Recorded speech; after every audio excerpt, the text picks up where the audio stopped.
doing tremendously well out there. I mean, I really hope that because, we have to think about others as well as we think about, just within our own family. So we have to think about others as well. But like I said, I'm back and I want to go ahead and start off this video by telling you guys, make sure you subscribe if you haven't subscribed. I didn't even say it in the other video. Like I said, I've been having a lot of things that has been going on, but God is still good, always going to be good. But if you guys are new to the channel, subscribe, hit that notification bell so you'll be notified every time I come on live, do a short or a video. Also, check me out on TikTok at Handful Mama Zero, where I go over there and I do a lot of funny little skits, and so you guys can get that laugh. And I know you guys need a laugh because every day we are faced with something. Even if you're going outside to check your mailbox and the mail carrier could have put everybody mail in your mailbox instead of yours. Cause I have that happen often where I go check outside and I got everybody mail in my mailbox. And I have to constantly throw it away. But I just go and throw it away. Because I don't like to keep a lot of clutter and stuff because, that just collecting keeps a lot of clutter. So I just trash whatever I don't need. But anyway, back to the topic. Like I said, you guys, if you are new here, please subscribe. Hit the notification bell. Also, make sure you share out all the lives, all the video. Just share it out. And then make sure you comment down below. Please leave a comment. I always read the comments. And most of the time if you comment something and I'm right there by the phone, I go ahead and respond to it. I don't like to just wait and make it prolong. But yeah, I want to start this video off with that. And also I wanted to let you guys off from the part one. So if you haven't watched part one, please go check out part one.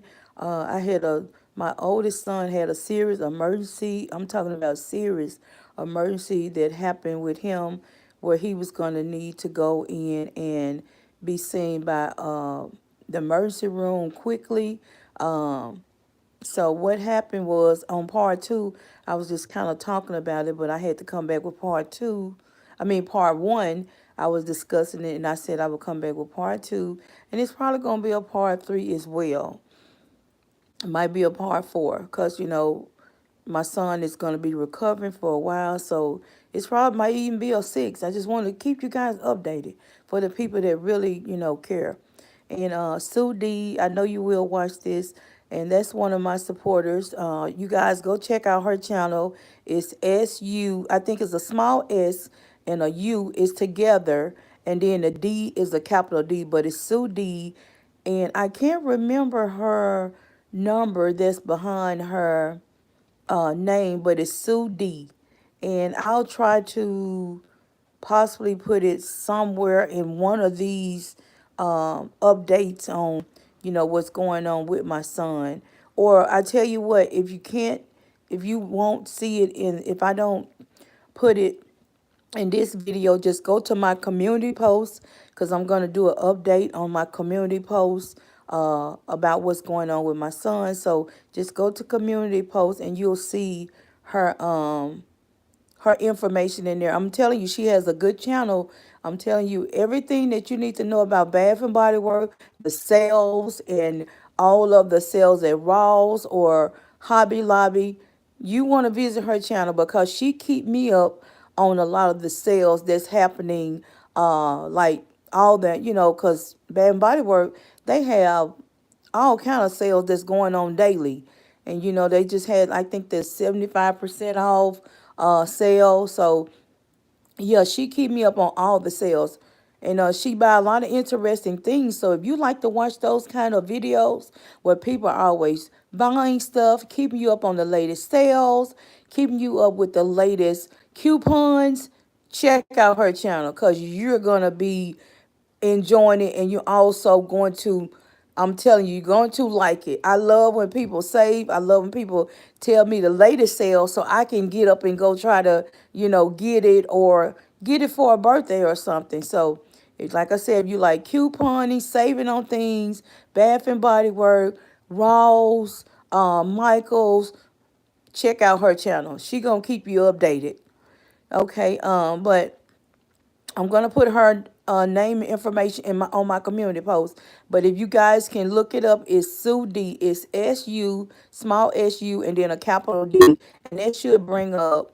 But yeah, I wanted to start back off with where I wanted to kind of interact or on what was going on with my son. Like I said on the other video, part one, go watch that so you'll get a lot of information. Part two, this is part two. So basically what everything transpired like on about June the 2nd. That's what he told me, that he started feeling sick. He was working, and upon him working, he got kind of dizzy. He got kind of dizzy, and like sometimes when you get so dizzy, you can kind of make it to your car. But he kind of got dizzy where it kind of prolonged his standing. He had to like quickly like get to a place where he could, not hurt himself, fall or something like that. So basically, he had to try to get to a stable area, even though he was walking. He got, like I said, he got really dizzy, and after he got dizzy, he, got where he could sit or whatever. Now that's what he was telling me. Like I said, this happened around about June the 2nd, but I didn't find out till maybe like 4 days later.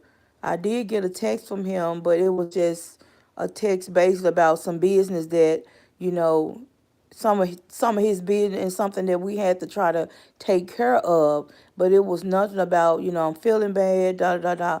Most time children, and I know most time older adults, if they're feeling bad, they try not to, worry the other person or their husband, their mom or whatever. So they'll kind of keep it. And that's something as uh, I don't really want to say put it on a, you know, put it racial or something like that, but I know a lot of people hold in things like that, and we need to try to, you know, confide in somebody if we are feeling bad or if we just dealing with any situations.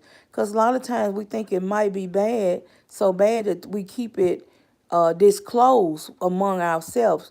But it's always best to try to confide in somebody and let them know if they can give you some advice or get some type of help. A lot of times you might be scared to go to the doctor, or you might be scared to just make a phone call, or it can be anything, and you need to try to, let someone know, even if it's not your family member. You can just maybe let a coworker know. If you don't want the coworker to know your business, you can just probably confide in a person that's like a mentor or something that you can trust. But yeah, I found out about like maybe June the 6th that my son had been sick for like 4 good days. And when I found out about it, he had to go to the emergency room immediately. It was the emergency room in the local area, which was about. And the crazy thing is, I wasn't at home. I was traveling. I had to travel and do like a 1 or 2 day stay where I had to handle some business. And the crazy part is, I live about maybe 2 hours from my son. And the place where I was at, it was about another hour from my son. It was about, okay, I live 2 hours from my son, but the place where I was visiting was about another hour from him. But God work in mysterious ways, and He's a good God. So don't never judge that. He's a good God. Don't never be short minded that He's not. He's a very good God, because God put me in that position where I was closer to my son. Instead of being 2 hours from him, I was closer to him. Now, he lives 2 hours from me, but he lives 2 hours from where I live, about a little over 2 hours, 2 hours or a little over 2 hours. But the place where I was visiting wasn't but about maybe 45 minutes to close to an hour from where he lives. So I was a little closer to him on that end. And so when I found out that he was dealing with a sickness, I was right there a little closer instead of me having to drive 2 hours or a little over 2 hours to get to him. I ended up being a little closer to him. So I found out like June the 6th that he had been sick for like 4 days, and he didn't let me know. Like I said, we had been texting each other, but he didn't say it in a text. It was actually like a day or two before I found out. He didn't, notate that. But anyway, I ended up getting a phone call around about well, I'm not gonna say phone call. I ended up finding out that something was going on, and when I found out something was going on, I just kind of just talked to him and let him know that I was in an area closer to him, and he was kind of shocked that I was in the area closer to him, but I let him know that like I was taking like a little it was a really like mini, not a vacation, but just handling some business on that end that I need to take care of. And I just, talked to him and asked him how he was doing. So we talked about other things for like a little bit, and then we went on into, just me asking him, was he okay? How was he doing? And then he said, I'm doing okay. And I was like, oh, okay. And then I said, okay, well, how's your health? And he said, well, but actually, I just asked him, was he doing okay? He said he was doing okay. He was doing good. After we had talked, because I kind of like eased my way on into it, as a being a mother. And we talked about other things for about a good 5 minutes. So then I said, okay. I said, well, I'm going to get off the phone. But I said, I was just trying to see, everything okay? And then he was like, yeah, everything okay. Then he said, but I think I might need to go to the doctor. And then I was like, why you need to go to the doctor? And he was telling me that he was having a medical issue. And when he said that, I'm like, as a concerned mother, I'm like, well, okay, what's this medical issue? I don't care how old you get, you still gonna be my son, my child, my baby, no matter how old you get. And so then he said, well, I was gonna go to my local doctor. That's his primary doctor that he's been seeing for years, even though when they was, probably in 14 or whatever. And because I always try to keep my children with a consistent doctor, a family doctor, where if they have like a slight cold, anything, they can go to the doctor instead of have to switch up and go to 900 doctors. I want to make sure they're getting their same care. They're going to have their same medical records, so they'll know, have like a paper trail of what's been going on, with them ever since they was young, instead of jumping to a lot of doctors. And so after then, he told me that he was, needed to go to the primary doctor, the family doctor. And I was like, I asked him what for and why. And then he told me kind of what was going on. And then, um, and then it was kind of mind boggling because I really didn't know a lot about it, but I know it was something that had to get immediate attention. And so, like I stated in my community post, that his Medicaid had kind of, because like I said, he just started working a new job, so he didn't have insurance from his new job that he had just got. And I know this job, would have had, some type of insurance. And so he had just started. And with new jobs, you really can't get the insurance that you want to get. And sometimes they'll try to make you wait till open enrollment again. So he had previously had like a second insurance, which is Medicaid. A lot of people like, might knock on Medicaid or Medicare. But these days and time, you should knock on Medicaid, Medicare, anything that's you're going to be able to go to the doctor for and save thousands of dollars. And mind you, thousands of dollars. And a lot of time, Medicaid, Medicare still don't pay for a lot of your medicine. And that's one of the things we're dealing with now. Okay, so I'm trying not to make this in part. I hope I don't have to make this in part three of what happened.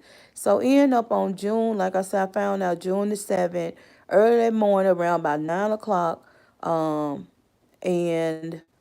when I found out, I told him, okay, I said, well, and I think what was hindering him from going to the doctor, because he usually would go to the doctor if he had just like cold. And I think what was hindering him, a bad cold, or, like you might have, infection in your ear, things that we go to the doctor for, that, has lasted and, da da da. But anyway, he ended up saying, well, he said, well, I need to go to the doctor. And I think that's why he didn't go, because he knew his Medicaid was having an issue. So he ended up going. Okay, I told him, I said, okay, I'm on this end. I'm about to come through there in probably about the next 45 minutes, an hour. I will go to the emergency room with you. So we made it to the emergency room around about 12:30, something like that. We went to the emergency room. They took him back. The doctor saw him. I think we waited probably in the emergency room a good maybe 15, 20 minutes. So, he got checked in. The nurse came in and talked to us, which was a man nurse. And it's great that we have the man nurses too. And he came in and talked to us, just kind of like got a little brief summary of what had been going on. And after he did that, they have to put you in the, you know, put you on, like, if you need any, like, vitals or anything like that. But my son didn't need on that. He was still in good spirits, still walking, still doing good. Now, mind you, the day that he said he was feeling dizzy was June the 2nd. But he said after that, June the 2nd, after that little spat, he hadn't been dizzy anymore. And like I said, I found out June the 7th, he had been dizzy anymore. So that was a good thing he had been dizzy. Cause he was at dizzy, the point of where he was like about to pass out where he was. And so, and then was a little nauseated too. But we just told the emergency room nurse what was going on. And so the doctor came later, and we had to step out, and he talked to the doctor. And then, so after the doctor had talked to him, um, the doctor talked to me and said he was going to have to be transported because he was having a problem with where his blood wasn't acting like it should be acting. His blood wasn't acting like it should be acting. So ended up, so he said they was going to have to transport him to another hospital, which this hospital was like maybe 2 hours from the emergency room that I was close to that he went to in his hometown. So they said that's going to have to transport um, him to another hospital because of like a circulation problem. And so they ended up transporting him to another hospital. And that hospital was the hospital I'm talking about that was kind of close to me, that's 2 hours out, which made it good because this hospital is kind of close to where I live. It was a good thing they was transporting him closer to me.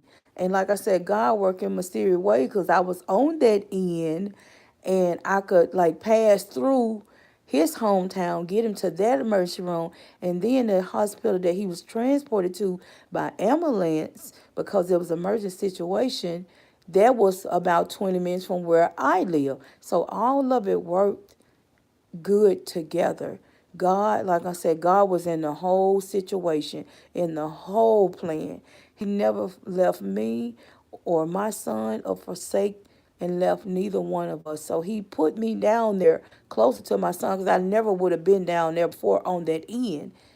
And because it's crazy because I had to take care of that business and I had to take care of that business, and I kind of like, okay, should I go today or should I go tomorrow? Because I was kind of prolonged, but I know I had to do it. But God put me on that end to be close to my son, to make sure that he got to that hospital and got that medical attention that he needed. Because if I probably wouldn't have been on that end, and it seemed like everything worked out for good.